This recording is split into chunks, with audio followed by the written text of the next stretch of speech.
अस्सलाम वालेकुम जी। क्या हाल हैं आपके? ठीक ठाक हैं आप? खैर खैरियत है? मोइज़ हसन आपके साथ है जी, फिनजिनी कंसल्टिंग से। और ये हमारा चैनल जो है हमारे तमाम उन दोस्तों के लिए भी है जो आईटी की सर्विसेज कर रहे हैं, जो हमारे किसी बिज़नेस में हैं या सैलरी इनकम कमा रहे हैं, या उन लोगों के लिए भी है जो कंसल्टेंसी कर रहे हैं। ये बजट की सीरीज़ आपके साथ चल रही है, बजट 2022-23। पहले सबसे पहले ईद मुबारक आप सबको, ईद बकरा ईद के लिए मैं आप सबको बहुत ज़्यादा विश करता हूँ हमारे प्लेटफॉर्म की तरफ से, फिनजिनी कंसल्टिंग की तरफ से। अच्छा जी, फिनजिनी कंसल्टिंग की ये जो वीडियो अब आज आपके साथ शेयर की जा रही है, ये अबाउट है जी, ये हम आपके साथ डिस्कस करने लगे हैं जो चेंजेस आई हैं जो हमारे आईटी से रिलेटेड लोग हैं। अब आईटी से रिलेटेड रोल्स लोग समझ लीजिए, ये आईटी और आईटी एनेबल्ड सर्विसेज दोनों इसमें शामिल हैं। आईटी सर्विसेज से क्या मुराद है?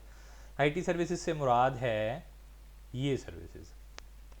अच्छा, एक तो इसकी दोनों की ना डेफिनेशंस को ब्रॉड किया गया है। क्या डेफिनेशंस को ब्रॉड किया गया है? एक तो ये no but not limited to के लफ्ज़ जो है ना, ये दोनों इस बजट में इजाफा किया गया है लॉ में। इंफॉर्मेशन टेक्नोलॉजी सर्विसेज से क्या मुराद है? Software development, software maintenance services, system integration, web design, web development, web hosting and network design, ये शामिल हैं। लेकिन इस पे लिमिटेड नहीं है, मतलब इसमें और भी चीज़ें शामिल हो सकती हैं इस तरह की। और इसी तरीके से आईटी इनेबल्ड सर्विसेज में inbound outbound call centres, medical transportation, remote monitoring, graphic design, accounting services, human resource services, tele medication centres, data entry operators, cloud computing services, data storage services, locally produced television programmes and insurance claim producing. मतलब ये freelancing की सारी activities इसमें शामिल हो गई। साथ ही अगर आप फ्रीलांसिंग मेडिकेशन दे रहे हैं तब भी आपकी सारी सर्विसेज इसमें शामिल हो गई। इसके अलावा अगर आप फ्रीलांसिंग आईटी की सर्विसेज दे रहे हैं तब भी शामिल हो गई। क्लाउड कंप्यूटिंग की दे रहे हैं तब भी। अगर आप जो है वो ब्लॉकचेन से रिलेटेड सर्विसेज दे रहे हैं तो भी इसमें सारी सर्विसेज शामिल हो गई। ये सारी की सारी सर्विसेज, अकाउंटिंग की सर्विसेज दे रहे हैं, बुक कीपिंग की, लीगल सर्विसेज दे रहे हैं ऑनलाइन, जिसके ज़रिए से ये सारी की सारी सर्विसेज आपकी आईटी सर्विसेज और आईटी इनेबल्ड सर्विसेज में सारी की सारी इसमें दाखिल हो गई। अच्छा, पहले होता ये था कि ये सारी की सारी सर्विसेज आज से 2 साल पहले एग्जाम्प्ट हुआ करती थी। मतलब 2000 जो पिछला साल गुजरा है 2022 कहलाएगा ये, उससे पहले 2021 तक ये सारी की सारी सर्विसेज एग्जाम्प्ट थी, लेकिन उस पर कोई कानून भी नहीं था। फिर इसको टैक्स नेट में ये लेकर आए, मतलब इसको टैक्सेबल तो किया लेकिन 100% टैक्स एग्जाम्पशन दे दी कि अगर आप टैक्स एग्जाम्पशन ले लेंगे तो आपको दौरान साल भी आपका विथहोल्डिंग टैक्स कोई नहीं कटेगा, और साल के एंड पे भी 100% टैक्स क्रेडिट मिल जाएगा आपको, प्रोवाइडेड अगर आपने 4 कंडीशन पूरी कर ली, जिसमें 80% टैक्स जो है आपने पाकिस्तान के अंदर सारे के सारी जो कमाई थी वो पाकिस्तान के अंदर वापस लेकर आनी है। अब जो है इसमें जो चीज़ लेकर आए हैं इस बजट में वो कुछ यूँ है कि जो एग्जेम्पशन थी, एग्जेम्पशन तो उन्होंने कर दिया जी ख़त्म। 100% टैक्स एग्जेम्पशन तो आपको ख़त्म कर दिया है। अब आपको टैक्स देना पड़ेगा अगले साल से 2023 से, मतलब जुलाई 2022 से ऑनवर्ड अगर आपने कोई भी कमाई पाकिस्तान मंगवाई तो उस पर आपको टैक्स देना पड़ेगा। क्या टैक्स देना पड़ेगा वो देख लीजिए। एक तो ये टैक्स कब आपका कट जाएगा, ये किस तरीके से कटेगा? ये टैक्स आपका 2 तरह से होगा। अगर आप, और ये डिपेंड करेगा आप पाकिस्तान सॉफ्टवेयर एक्सपोर्ट बोर्ड से रजिस्टर्ड हैं या नहीं हैं। पीएसईबी से आपकी रजिस्ट्रेशन है, आपकी सर्टिफिकेशन है, तो टैक्स कम होगा, मतलब #2.5% होगा। और अगर आप नहीं हैं तो फिर आपका 1% काटा जाएगा।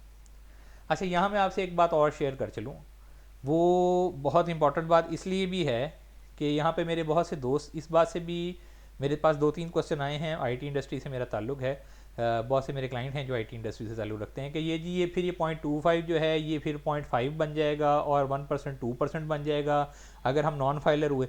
नहीं जी, वो टेंथ स्केड्यूल जो है ना वो आप पर अप्लाई नहीं होता, ये मैं चेक कर चुका हूँ। 10th स्केड्यूल आप पर अप्लाई ही नहीं होता। तो 10th स्केड्यूल जिस पर अप्लाई नहीं होता, ये आपके दूसरे स्केड्यूल 10th स्केड्यूल के ना दूसरे टेबल के अंदर आपका नाम तज़किरा किया गया है, तो ये आप वहाँ पर अप्लाई नहीं होता। इस वजह से आपका जो रेट है ये इम्प्रूव नहीं होगा, आपका ये 0.25 और 1% ही रहेगा डिपेंडिंग अपॉन पीएसईबी। आप पीएसईबी से रजिस्ट्रेशन फ़ौरन करवाइए ताकि आपका ये रेट चेंज ना हो। ये टैक्स आपका ये डिडक्ट हो जाएगा। तो ये चीज़ों का आपको ख्याल करना है। ये एक्सपोर्ट कहलाएगी, ये जो इनकम आपकी होगी एक्सपोर्ट ऑफ सर्विसेज कहलाएगी, और आईटी इनेबल्ड की सर्विसेज कहलाएंगी, और ये आपके इसी स्केड्यूल के हिसाब से होगा। ये मैंने एक चार्ट की सूरत में भी समझा रखा है कि export of proceeds of computer software, IT enabled and IT services and IT enabled services by the persons registered with the Pakistan Software Export Board जो होगी वो 0.25% होगी of the proceed, और जो अदर केसेस होगा वो 1% होगा। होपफुली ये वीडियो आपको पसंद आई होगी। होपफुली आप जल्द से जल्द PSEB से रजिस्टर हो जाएंगे। टैक्स रिटर्न सर आप सबने फाइल करनी ही होती है। अगर आप अपनी रिटर्न फाइल नहीं कर रहे तो आपको बकाया प्रॉब्लम्स आ सकती हैं, तो आपको अपना रिटर्न तो डिक्लेयर करनी चाहिए। ये मेरी ज़ाती राय है, आपको अपने रिटर्न्स शो करनी चाहिए, और अपनी सारी की सारी रिटर्न्स आप अपनी कोशिश कीजिए कि आपकी डेट आ चुकी हुई है, रिटर्न्स ओपन हो गई हुई हैं, जल्द अज जल्द अपनी रिटर्न शो करवा दीजिए। क्योंकि ये बात देख लीजिएगा कि मैंने ये बहुत से अपने दोस्तों को ये बात समझा रहा हूँ कि अब जो है वो आपको नोटिस जारी होने शुरू हो जाएंगे 114B में।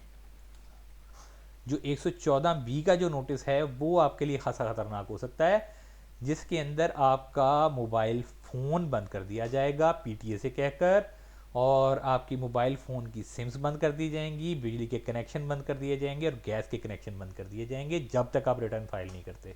तो ये मेहरबानी करें, या फिर आपको ये अगर आपने कर भी दिया तो लेट फाइलिंग की वजह से आपको मैं एक और वीडियो हमारी शेयर हो चुकी हुई है जिसके अंदर सेक्शन 182 की, वो मैं आपको इसी वीडियो के एंड के अंदर डाल दूंगा, तो वो आप देख लीजिएगा, जिसके अंदर आपको 1,50,000 रुपये तक का जुर्माना भुगतना पड़ सकता है। मेरा नहीं ख्याल कि किसी भी मैं अपने दोस्त को इस किस्म के जुर्माने के लिए तैयार करूँगा। मैं सबको कहूँगा कि सर रिटर्न जमा करवाने में कुछ नहीं लगता, जस्ट आपने अपने कंसल्टेंट को हायर करना होता है, या आपको अगर खुद को आता है तो बहुत अच्छी बात है। Just go there and file your return, just file your return. Return file करने से कुछ नहीं होता, टैक्स आपने नहीं देना अगर आप पर नहीं लगता। आप यकीन मानिए बहुत सारे केसेस में आप पहले बहुत ज़्यादा टैक्सेस दे चुके हैं, सिर्फ इस छोटी सी लापरवाही की वजह से आपको इस कॉन्सिक्वेंसेस का सामना करना पड़ सकता है। मेहरबानी करें आप अपना कौमी फरीज़ा अदा करें, और हम सब मिलकर पाकिस्तान को तरक्की की राह पर गामजन कीजिए। Thank you so much. किसी और भी क्वेश्चन की सूरत में आप मुझसे डायरेक्टली रब्ता कर सकते हैं। मेरा नंबर इस डिस्क्रिप्शन में भी मौजूद है। किसी भी किस्म की इंप्रूवमेंट में मुझसे भी गलती हो सकती है, मुझसे भी किसी चीज़ में कोई मिस्टेक रह सकती है। आप मुझे इंप्रूवमेंट के लिए सजेशंस नीचे कमेंट्स में दे सकते हैं। कोई क्वेश्चन हो तो आप नीचे कमेंट्स में भी पूछ सकते हैं। मुझे डायरेक्टली मेरे व्हाट्सएप के नंबर पर भी आप मुझसे सवाल पूछ सकते हैं।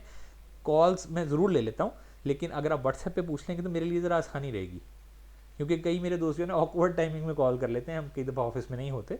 तो अगर आप मुझे डायरेक्टली पूछ लेंगे, आपकी बड़ी मेहरबानी होगी कि अगर आप व्हाट्सएप पे मुझे कॉल कर लेंगे। इस चैनल को प्रमोट करेंगे तो मुझे बहुत खुशी होगी। Thank you so much. Allah हाफिज़।